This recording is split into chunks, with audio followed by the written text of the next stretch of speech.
afternoon everyone, my name is Terry and today I'll be showing you guys the basics of how to program in Python. So when we're talking about Python, we're not talking about the snake. No, we're talking about Python, the programming language. So Python works on different platforms such as Windows, Mac, Linux, and so on. We're going to be using it on Windows today. So we can use Python to print things. Here, we're going to quickly print Hello World. We print it with a bracket around Hello World and quotations. The code does exactly what it says it would do. It will output Hello World. Amazing, right? We have just written our first code in Python. Now that print statement is what we call a function. Now we're going to be talking about if and elif statements as well as indentation. For a code to work, you need to have correct indentation. Let me show you. So here, we're going to write an if statement with a print statement correctly indented. So what it does is, it says if this condition is met, then print this. So in here, 4 is greater than 2. So it prints out 4 is greater than 2. Now let's skip indentation and see what it outputs. You're probably thinking, oh no, is my Python broken or infected with a virus? No, this only failed because as I said, you didn't indent the print statement inside the if statement. Note that as long as you indent, it does not matter how many indentation spaces there are. Now, we will be talking about elif. So what elif means is, this only runs if this statement doesn't fit, right? The else statement also exists, and that means if all of the above aren't met, then it will print this. So in here, you know that 2 is not greater than 4, and 5 is not greater than 6. Because you learned this in school, right? So now we're going to move to variables. So here we made a variable called x and assign its value as 5. If we print x, it will output 5. This is because we gave x the value 5. This is of type int, which is short for integer. Now we're going to assign x the string Terry here. Now if we print x, it will print Terry. So what's happened here, you see, we changed the value of x from type integer of value 5 to a type of string of value Terry, my name.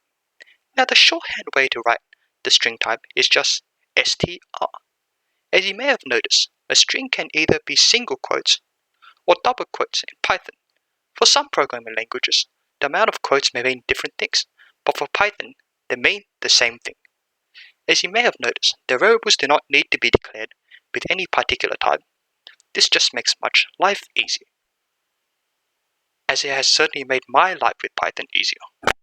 Now, there are many different data structures of Python, such as lists, tuples, sets, and dictionaries. But today, we're going to be talking about the most basic structure, known as lists. We're going to be creating a list variable called Terry's belongings. And we're going to give the list items laptop, iPhone, headphones. You probably guess that it's because I have those. I'm wearing headphones right now. Note that the list can have multiple data types in it. So we can add the number 21 to the list as well, which I have explained is an integer, because that's how old I am. We do this by writing Terry's belongings. Hold on, let me see. Terry's belongings to append 21. As well as this, it can also have duplicate values. So we're going to add 21 again here, because as well as that being my age, it's also my favorite number. Note that appending will add the most recent value to the right of the list. Now here, it is shown when we printed it, the 21 is added to the front, as I said. Lists have indexes as well. Normally when we count 1, we start from 1, right? So if I count to 9, in normal English language, I say 1, 2, 3, 4, 5, 6, 7, 8, 9, right? Well, not in Python. In Python, the index of the first element in the list is 0, and the index of the next element is 1. and so on and so forth. Now if we write Terry's belongings 0 with square brackets around it, it will print out laptop, right? Because that's the first element of the list. We access the first item by doing that. You can do the same for Terry's belongings 1 and have a play around here. So I haven't done it here, but you can test it out yourself. We can also change the element of a list to another element by accessing its index, just as I said, by doing this, right? So here, if you decided, oh wait, that's not Terry's laptop, he's just borrowing it from me, you can change the laptop to a water bottle at index 0 by writing Terry's belongings 0 equals to water bottle. We can also find the length of a list by using the function length Terry's belongings with brackets around it. So if we use len this function, here it will output 5 because that's the number of elements in the list.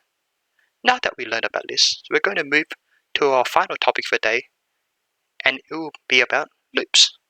We're going to be looping through the list we created above. So there are 2 different types of ways to loop through something, for and while loops. We're going to be briefly talking about for loops for today. So what we do is we write for x in Terry's belongings. Print x. Again, like if statements, we have to make sure it is correctly indented. So here, this is indented for inside the for loop. What it does is it loops through each element in the list and prints it. So in here, it will print water bottle, iPhone, headphones, 21, 21. I don't know why I added this. It's just my age and my favorite number, so I guess that's part of my belongings.